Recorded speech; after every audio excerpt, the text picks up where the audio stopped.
hard to focus, just to persevere and just to make it. But everything that's within your grasp, you gotta take it, you gotta go hard and just dig deeper inside you to find that method, that mode that wants that hunger to survive, just to ride the grind, to take it the way you gotta take it and never stop. I came to win, yeah, I came to win. I came to win, yeah, I came to win. I came to win, yeah, I came to win. Can't no one stop me, yeah, bring it in. I came to win, yeah, I came to win. Top down, faded windows. Hello, everyone. Welcome to part 2 of our Life After High School series. Tonight, we're going to be focusing on mechanical and electrical engineering. We have several dope panelists here tonight. We got some auto technicians, some engineers. I'm ready to have a really dope conversation. I'm going to introduce Corey. He's our student intern. He's going to be moderating tonight's discussion. Welcome, Corey. And yeah, let's get into this. Do I just go? Should I introduce myself? Yes, introduce yourself. Oh, my bad. My name's Corey. I'm from California High School. I'm a senior. And yeah, just excited to get this thing going. Thank you, Corey. And I realized I didn't introduce myself. I am Sinclair Lee. I am one of the AASP facilitators, and I've helped to coordinate this event. We're here tonight to kind of connect Black students with different professions and careers that they can do after high school. So that's what we're going to be talking about tonight.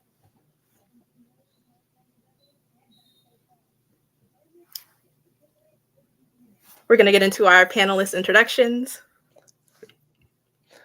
Let's see. So the first guest we have is Mr. Bruce Robertson. Well, hello, everyone, and I am excited and pleased to be in this, join this call tonight. Yes, I graduated from an HBCU, Prairie View A&M in Texas, as a mechanical engineer. I worked with the oil industry for the first 10 years of my career, and then I moved on to Silicon Valley, working in high tech for another 15 years. and then I finished my career as a high school math teacher. And so I'm here to support students in finding their path in their career in life. So anyway, look forward to having more answering the questions and looking forward to having your questions. Thank you. Great. Thank you very much. Let's see. And then the next guests we have, actually, there's two of them, Sean and Leah Leach. Hello, my name is Sean and this is Leah. We both are owners of First Lady Automotive Repair. I've been in the automotive industry for 5 years. I graduated from UEI Tech School and I'm currently enrolled in Gwinnett Tech. And I am the office manager slash booking appointment person for First Lady's co-owner with this young lady. And we have operated our business almost 2 years to the date. Let's see. Then the next guest we have is Aaron Quinn. Hey everyone, thanks for having me. As Corey mentioned, my name's Aaron Quinn. I graduated from Cal Poly San Luis Obispo 2018 in biomedical engineering with the emphasis in mechanical design. Started my career in contract manufacturing in Silicon Valley, and I currently support capital equipment for refractive and cataract surgery. So happy to answer any questions on engineering fields. I'm still pretty early in my career, so hopefully I can answer some questions for you. All right, great. Thank you very much. So I guess next up is just hop into these questions with everybody.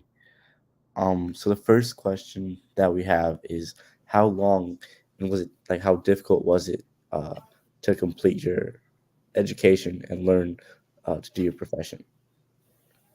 Anyone who wants to start can start. Yeah, I can go first. Typically, majoring in engineering, mechanical engineering, it's 4 to 6 years. I finished in 4.5 years. I was pretty anxious to get in and out of school, and so I took a lot of units each semester, and it took a little bit of a discipline, really, because engineering, you get some problems. Well, back in the day, I didn't have a calculator, so it took me a little bit longer because I had to do it by hand, right, and with a slide ruler. And so I was up many nights late going through the homework and finishing it up. But that's a requirement to be an engineer. You really have to buckle down and do your work, and otherwise you will struggle. So it was hard, but I managed to make it through. Thank you. Anyone else want to? Yeah, I can go next. It's been hard with the constant changing of the automotive industry. So there's always room to learn. You can never say I've learned enough. Now that we're going into EV with electronic vehicles, it's even gotten a little bit more harder dealing with high voltage. And I would say definitely it was challenging because when we kind of stepped into this industry, it was right during the pandemic. So it was very interesting having to navigate being an essential worker in the pandemic and trying to thrive and doing all that. But we were able to get through it, thankfully. And we learned a lot in terms of the business side of what we could do to make it better during the pandemic. Thank you.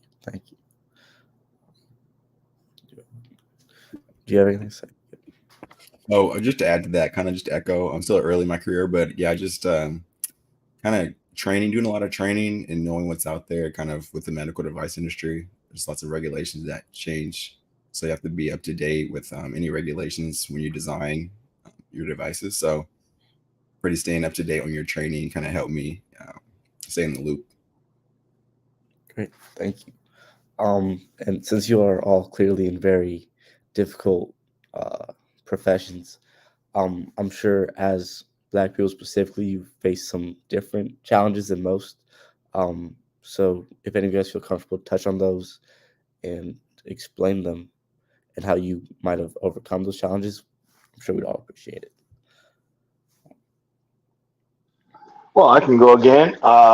So I entered my profession as an engineer back in the mid 70s. And so I actually started college right after the end of the civil rights movement in the South, and so you know, going in, I was the only black person, in the office, and it was a bunch of white guys, right? So they had a lot of comments to make, I mean, that were like microaggressions and so forth, put downs and things like that. But I weathered that storm and just kept my head down and kept doing my job and learning and so forth. So I overcame a lot of that. But I mean, I think pretty much it's still kind of the situation where people are not don't expect to see blacks in the professions of engineering so much, but nevertheless, we press on. Thank you. Yeah, thank you very much. On my end, I got a double whammy being a black female in my industry. So I get a lot of male customers questioning if I'm able to fix their vehicles and would actually prefer for me not to work on their vehicles. So I just keep pressing through until there's female customers come through with a huge smile on their face when they see me working on their car, and they always encourage me and they thanks for the representation that I give off when I'm in the field. Absolutely. I think it's one of the most challenging parts of our job is the fact that we're not taken seriously at our craft and at our gift. Thankfully, over time, that's gotten, I wouldn't say easier, but it's definitely been more tolerable. People are a lot more tolerable of us and our business. And we found that a lot of our clientele, male and female, have gotten to not only know us as automotive techs and as the manager, but also to be able to inspire us to stand out in representation. Absolutely. That's great. Genuinely great. Thank you. From my end, being a little bit younger in my career, I get the "Are you still an intern?" question a lot. So for me, it's letting my work speak, for itself. And as time goes on, with this current company, I'm approaching 5 years. So kind of, once they know you and kind of hear of the work you've done, they start to back off a little bit. But I think, black doesn't crack. So I think, we look a little bit younger than most people. So there's a surprise sometimes that, Yeah, definitely. Thank you all very much. Thank you very much, Mr. Robertson, because you've laid the groundwork for most of us, all of us, right? Sean and Leah, it's definitely a double challenge for y'all, and I'm definitely glad y'all have persevered through that because y'all are clearly very successful. And you're, like you said, you're new, but it's impressive nonetheless to do anyone who's an engineer. Let's see. The next question we have is, what is your favorite part of working in the industry you specifically work in?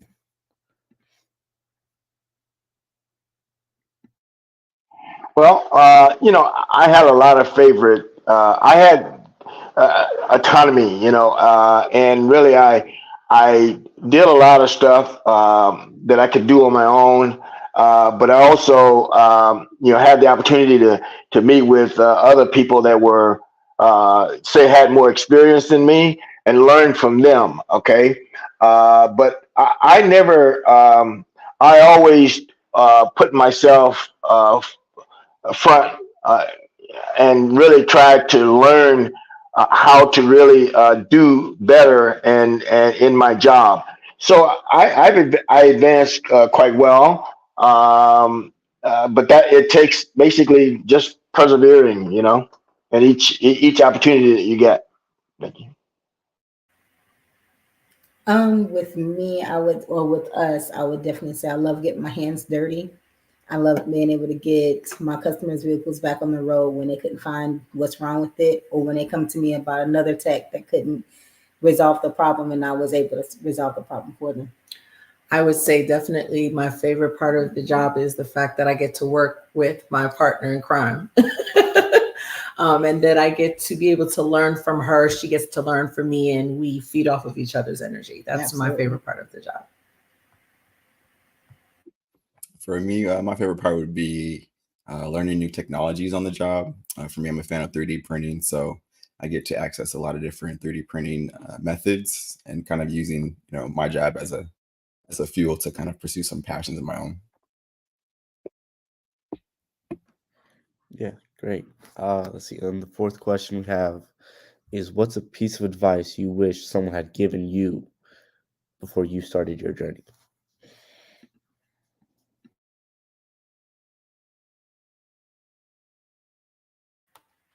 That's such a great question. We were just sitting here just a second ago. I would say the piece of advice that I would say is don't give up.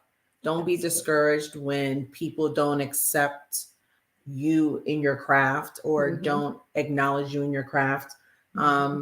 As Aaron said perfectly, sometimes we have to just kind of affirm ourselves and know that we're doing a good job and that we're on the right track. Some advice I would also say definitely would be, despite the outcomes of things, no matter how many times you fall, get back up and start over. That would definitely be my advice.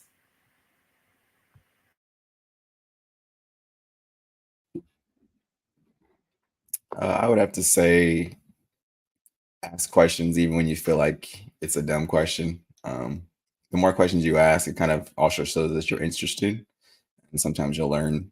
So that's what I would give to young engineers or young people in the field pursuing it. It's just always ask questions, even if you feel like you shouldn't ask it, because more than likely somebody else is thinking the same thing.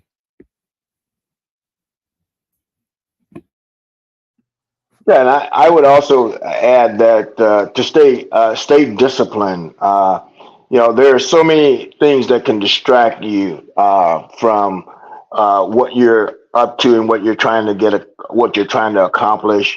And of course, I had the privilege of being a high school teacher, ending my career, and so often I saw my students blowing off the assignment and not really giving it their all, and so it those kinds of things can derail your success in the long run. Uh, and yes, sometimes you will have failures, and I think one of the panelists has already said it. You know, yes, recognize that sometimes life throws you a curveball, and sometimes there's nobody to help pick you up. I mean, I see as a teacher, I saw a lot of parents bailing students out. You know what I mean? But there's a cost to failure, and really, you want to understand that as early on as possible. Failure does not mean that you're gone out of the game forever, but it is just a recognition that you just need to continue to learn new ways of operating so that you can get back in the game and really get to the next level. So there's always a next level as well.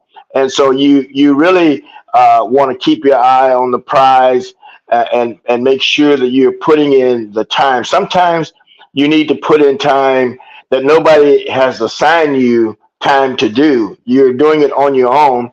You're learning on your own time, so that you can be prepared for the challenges that will come in any career field. And so, that's what I would say. Thank you.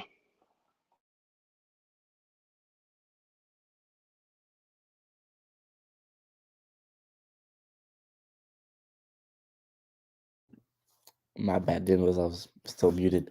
Um, yeah, that was great advice. If anyone else would like to share advice, and if anyone has questions, you can put them in the comments, and we'll try to get to them as best we can.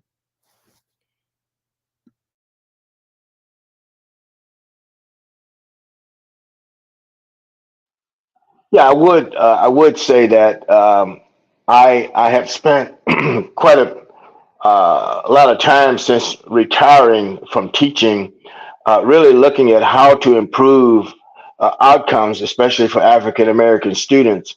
A lot of them are still struggling because of the lack of the foundation of literacy and mathematics. And so, to be a successful technician or engineer or any other career, really, you have to have these foundational aspects in order to build on.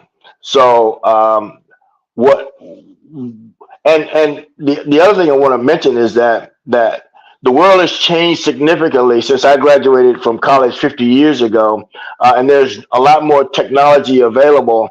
And technology is just are the tools that will help you be successful. So you want to start to engage in things like Chat GPT. Even though maybe the school may not allow it, and you're doing your work, but it's a way in which to help you get ideas about how to improve on whatever you're doing. So by all means, take take some of your own time to do things that you're interested in. Like Aaron mentioned, he was interested in 3D printing, and he wants to know more about that. It's good to really try and get ahead of the game, because the game is changing so quickly. So you want to be prepared to actually put yourself in a position where you can take advantage of opportunities as they occur. Thank you. Yeah, thank you very much. Someone put a great question here. How can those entering the field that you guys are in, how can they actively search for Black mentorship, right? Like Black mentorship specifically. That's a really great question. I can tell you in the state that we live in, we have lots of mentorship programs that are out there that are available to you. And of course, we live in the state of Georgia. So, we have a lot of things that at our disposal all the time. But what I would say to you is use Google, use the internet. The internet is your best friend, even including learning about your trade. We are very fortunate that we have the YouTubes and the TikToks and lots of things that we can utilize to become better at our trade. Something that we didn't have when we were much younger. We had AOL. That was like as much as we had in terms of what access we had. So I would say definitely use the YouTubes, the TikToks, and then also just do your homework. There's a lot of cool programs that are out there. A lot of fraternities that are doing great work. Like, for instance, we have Kappa, the Kappa League that's here in Atlanta, Georgia, who teaches our young men skills and trades and teaches them and empowers them to be college ready. We have First Ladies, which is also another program that's specific to young Black females to help them along the way as well to be college ready and for mentorship and to be global changers.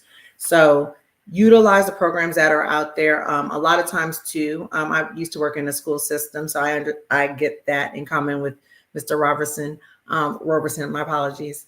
I worked in the school system for about 9 years. And so I would always compel our students to use your counselors, go talk to your counselors about programs that may be available in your county or also in your school system.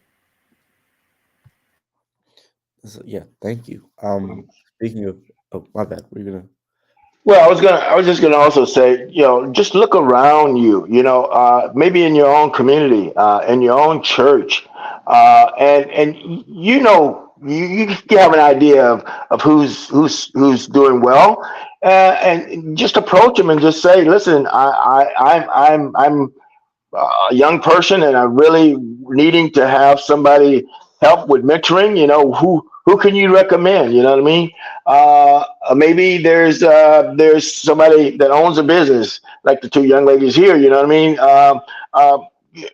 You just approach people with the idea that they have something that will be of benefit to you, and they're looking for you as a way of helping you. So they're looking for that opportunity to help you. So the fraternities and the sororities, there's nonprofit organizations, especially here in California.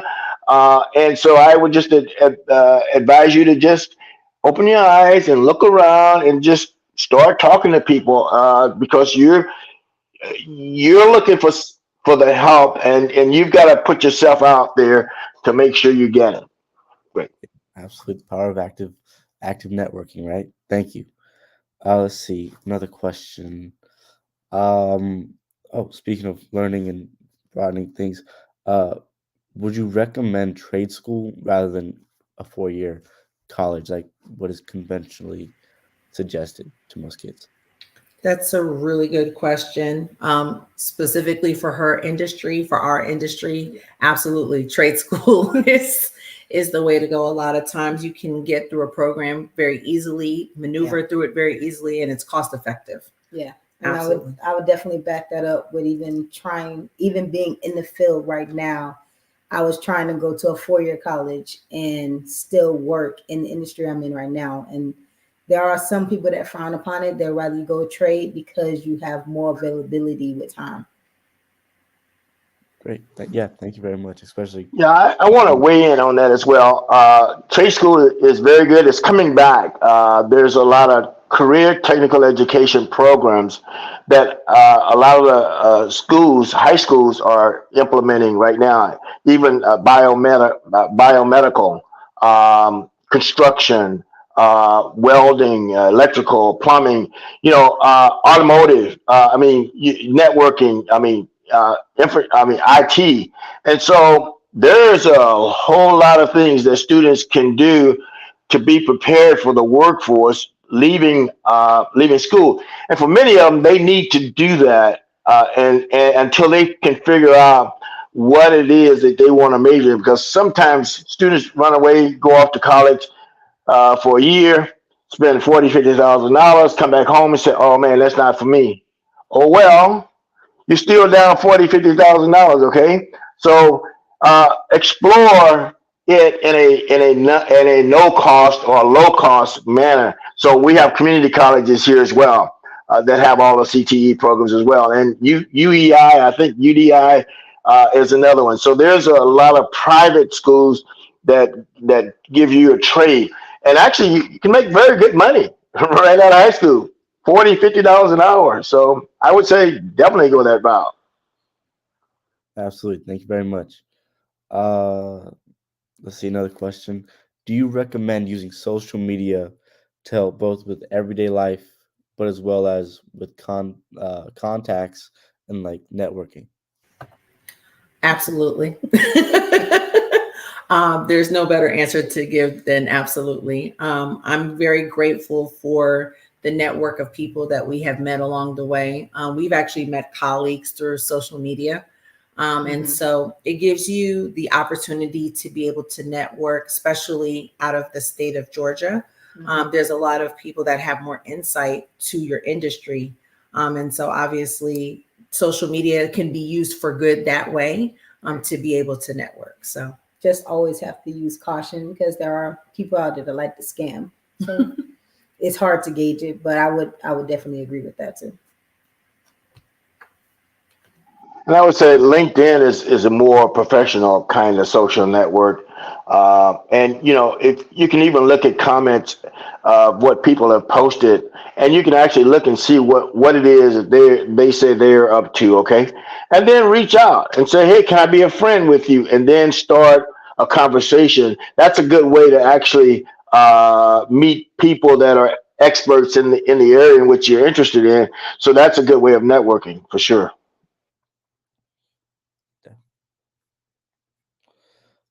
Yeah, thank you. If anyone else has questions, or if any of you guys have something you want to mention about what you guys do, it's kind of a open floor right now for anything. One thing I would mention, network I joined was NSBE, kind of in college early.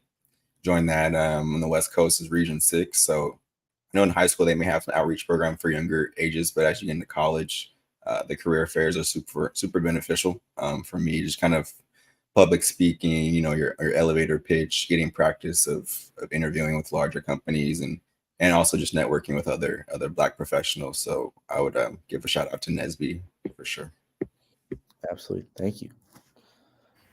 I would also say if you have the opportunity to do dual enrollment, consider it. Dual enrollment is a great way to kind of get your feet wet before you go out into the industry.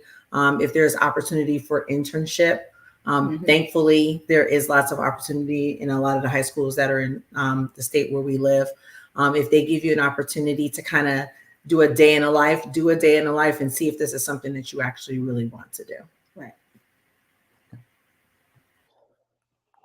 Yeah, so if you're interested in STEM, which is science, technology, engineering, and medicine, you know, there are organizations that and colleges that really have different events for students to bring students to their campus and actually talk about these different fields. You know what I mean? So it's, keep your eyes open, keep your ears open, and be looking out for these opportunities. They show up out of nowhere, and you've got to just take advantage of it at the time, and just see what you can do to really put yourself in the mix where things are happening. Trying to find more questions. Well, I want to say definitely thank you for inviting us on this platform. It has been an honor for us to be able to be a part of just this wholesomeness of empowering young brown people. It's just a wonderful thing to be a part of.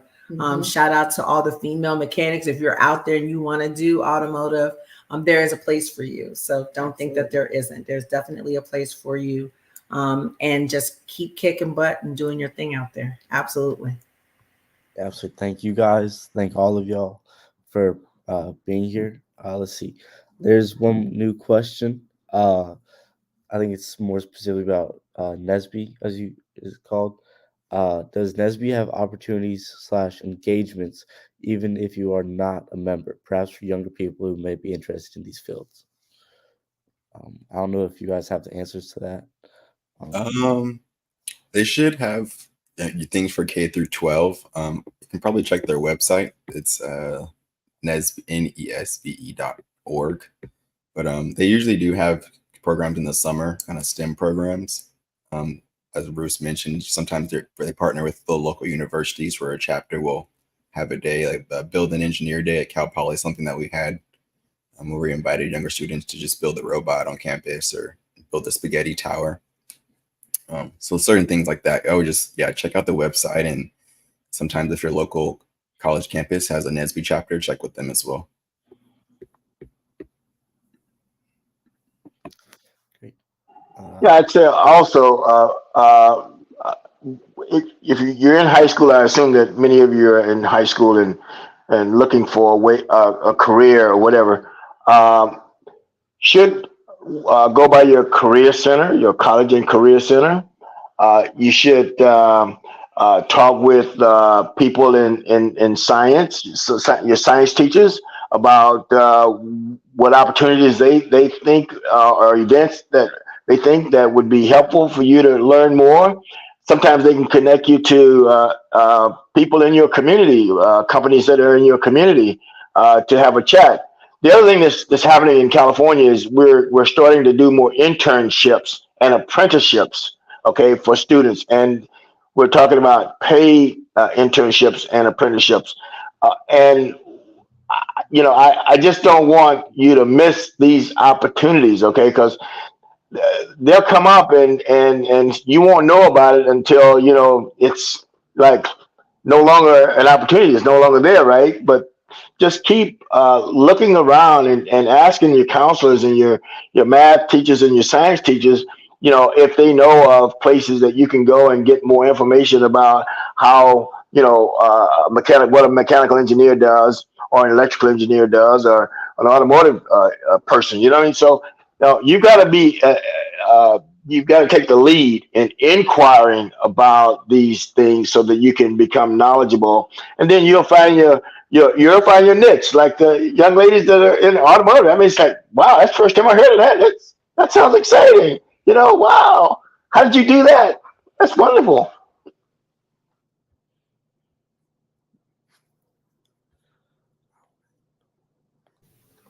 I have a question for our panelists. I've just been sitting back listening, taking a lot of notes. Y'all have been really inspiring. How did you all decide to get into this field? And did you ever, throughout the process, feel like you like were going to choose wrong, or like felt like maybe this wasn't the career for you, and how did you overcome that? I can definitely jump in on this one. I knew that I wanted to do this intro. I got tired of being manipulated about work on my own car. So I started researching it myself and realized, like, I got a little nick for this. I could do this myself, and stop going to other people and giving my money to other people and having them do it, and then trying to say I needed other stuff that I didn't need. And when I realized that I can start doing it, and I realized I can help other people that's getting cheated by the mechanics than the auto techs, then that's what I wanted to do.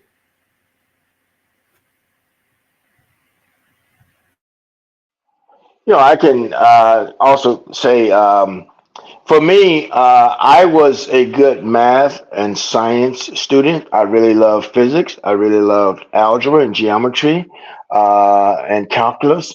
And but actually, it was my older brother who went to school. He was 3 years older than me, and he went to school and he decided to become a mechanical engineer. Well, I had never heard of it, but I remember growing up always tweaking my bicycle, taking it apart and putting it back together, which is mechanics, right? Mechanics and then physics. So when you put together science and math together, you can do a subject engineering, which is basically applied math and science. Okay, and it pays well. And so once I decided that I can do this, I just put my head down and got busy and did it. And I had a couple of opportunities.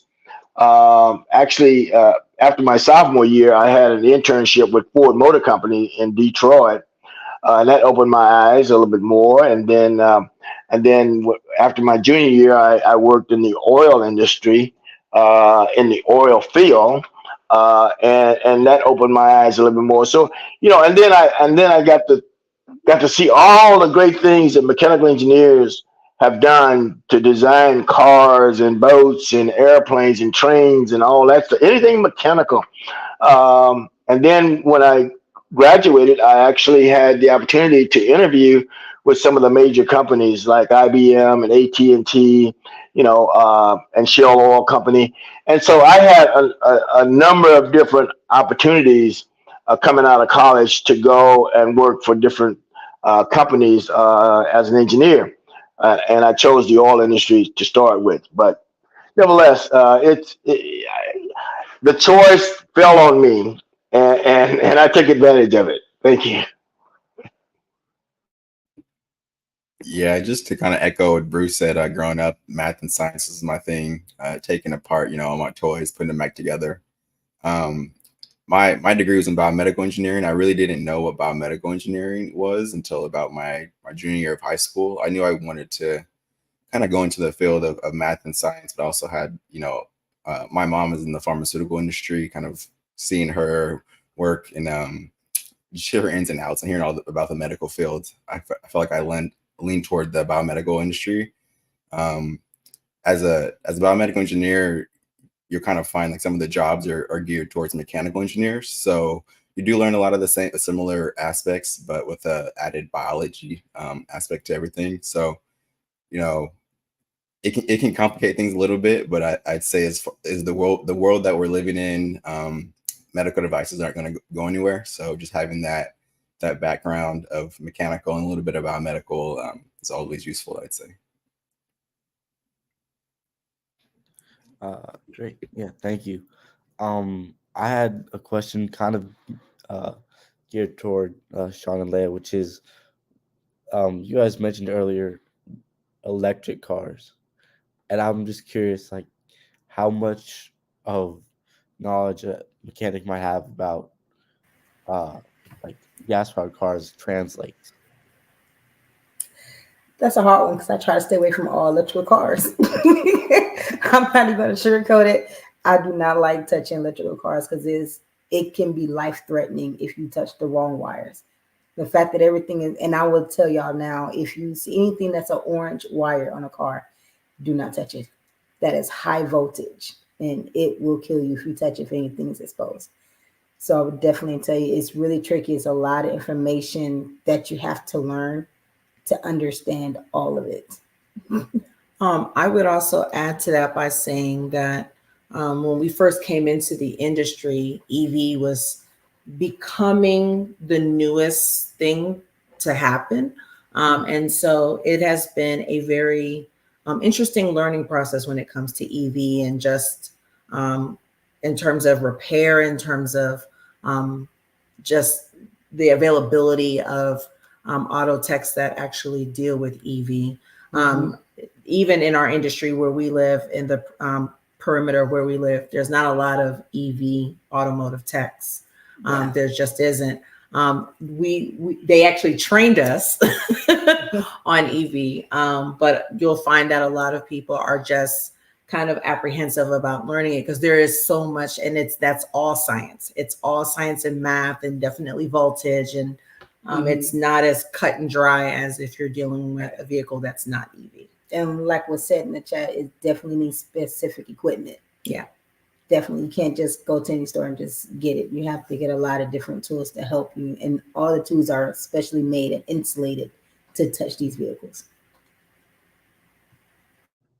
Wow, that's a lot of information, and thank you for the orange wire thing. That's pretty helpful. Yeah, that's great. Let's see if there's any more questions anyone has.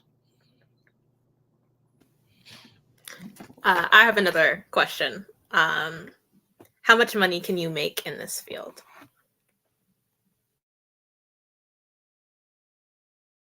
So engineers are one of the highest paid 4-year degrees that one can get to begin with. I started out 50 years ago at $1,000 a month. Well, $1,000 a month, man, that was real money, man, back then. But nevertheless, you can advance quite rapidly now. People in the computer engineering business are and AI programming. These guys are making upwards of $250,000 to $300,000 a year. Okay, and the sky is the limit, of course. If you get into some of these companies and you do well, and the company is a startup, you know what I mean? You can get equity, and you can really boost your earnings quite a bit. But so engineering is by far an area in which you can't go wrong. A lot of students want to veer away from engineering because they think it's too hard, and they want to do the soft stuff like criminal justice and psychology and social work, and that's all good and well. But sometimes those jobs will not pay back the college loan that you're getting. Okay, so but if you are interested in business, I would say get some tech skills along with the business, and it'll help you ride through the wave of transition after transition after transition as we go forward in this world, because technology is changing everything. It's changing rapidly, so you have to stay up to speed. Right, Aaron? Tell them about it.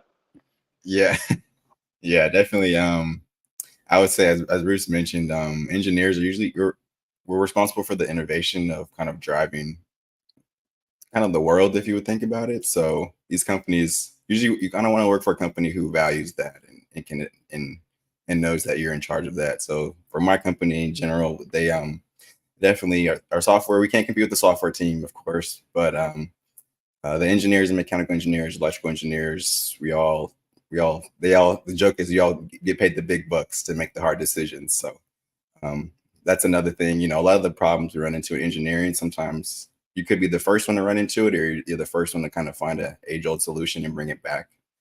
So you're gonna expend yourself, but yeah, I would say over $100,000. I'd say in the engineering industries, you can expect numbers around there.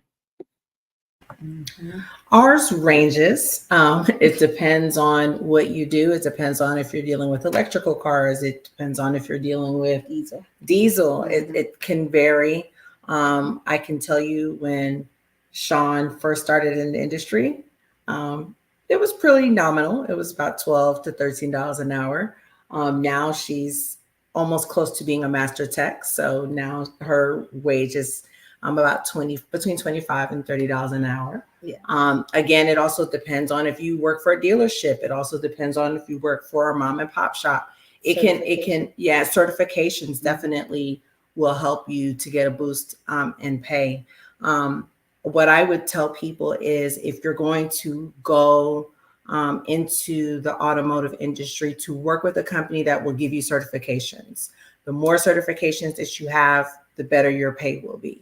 And that was something that we were very grateful for during this process, because although Sean has only been in the industry about 4 years, give or take, she has climbed the ladder in terms of what she's been able to learn and all the skills and certifications she's gotten along the way. So there's room to grow. It's you have to put in work. You have to show your grind. You have to sometimes be the first one there, the last one out. But there's definitely room to grow in the automotive industry, particularly now because things are turning EV.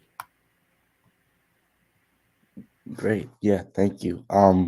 Speaking of certifications and stuff, I don't know how broad this applies, but I remember in Houston, there was Black business certification, where if you were Black owned business, there was basically a quota that they had to meet, but it allowed for a lot more Black contractors to get jobs. So I'm not sure if that applies to any of you guys, or if you know any more information about that.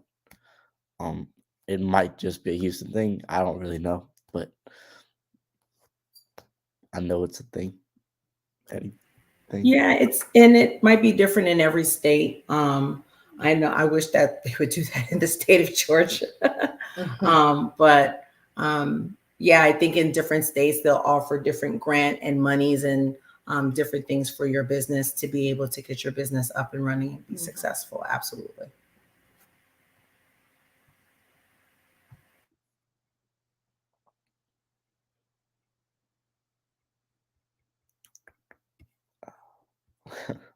It's a little awkward. Let's see.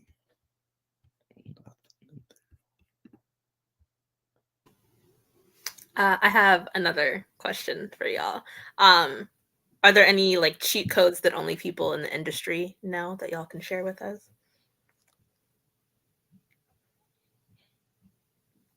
Don't touch orange wires. Did you say cheat codes? That's definitely Well, actually, it's you really got to do the work. You know what I mean? You just got to really buckle down and do the work. The more you learn, the easier it may become.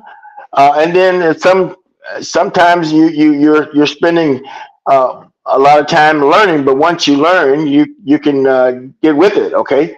But the main thing is to make sure that you are continuing to keep up with the changes that are going on, especially in automobiles. I mean, there are many changes that go on, but nevertheless, so you got to keep up with it. And there's no cheating for that. That's just buckling down and getting it done, getting the knowledge. You have to get the knowledge and get the certification that's going to get you to the next level. Okay, so and you can ask ChatGPT. It may give you a shortcut. They may give you some ideas of how to get some shortcuts in there, but for the most part, you just got to keep digging at it.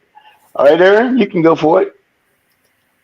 Yeah. I don't know if the cheat codes, maybe like if there's position that you like in the industry, looking at job postings for any softwares or skills that they desirable qualifications. For me, it was SolidWorks. I got a head start on learning SolidWorks. A lot of engineering companies will use SolidWorks or any CAD software to create drawings. So whether you're in electrical, mechanical, biomedical, if you're making something that requires a machinist to have drawings, SolidWorks is involved probably somewhere in the process or some CAD software. But yeah, I don't know, probably just trying to, as Bruce mentioned, staying on top of the skills that the engineers are using during that time. And anytime you could slip in to maybe learn it or learn anything extra while you can. The cheat code I would have is, if you do the cheat code, you'll be calling me to come fix your car. don't do any cheat codes when it comes to any type of vehicle or anything.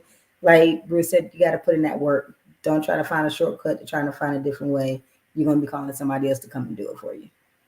And cheaper is not always better. Let me just say this, especially as it relates to our industry.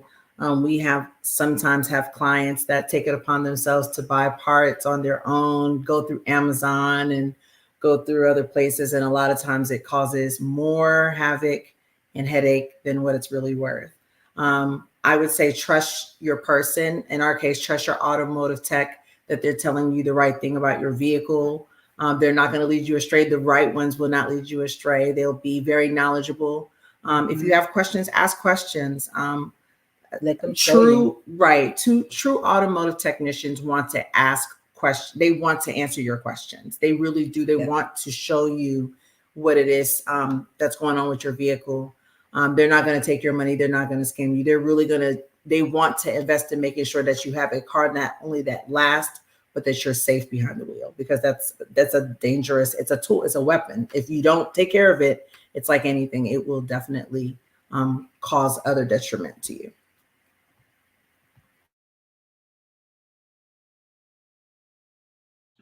Yeah, thank you. Sinclair, do you think it's close to time to wrap up, or any more questions? Yeah, I think it's close to wrapping up. Thank you, panelists, so much for being here tonight and sharing all your knowledge. If you have any social media handles, LinkedIn or emails that you want to share with everyone, can you please put them in the chat so our community can keep getting connected with y'all? And yeah, just thank you so much for sharing all of your knowledge tonight. Thank you to all our viewers for watching. We're going to have another part to this series in April. On April 10th, we're going to be having some audio engineers in the studio with us. So we look forward to having another conversation with that. And thank you all so much for joining us tonight for this conversation. That's all I got for you.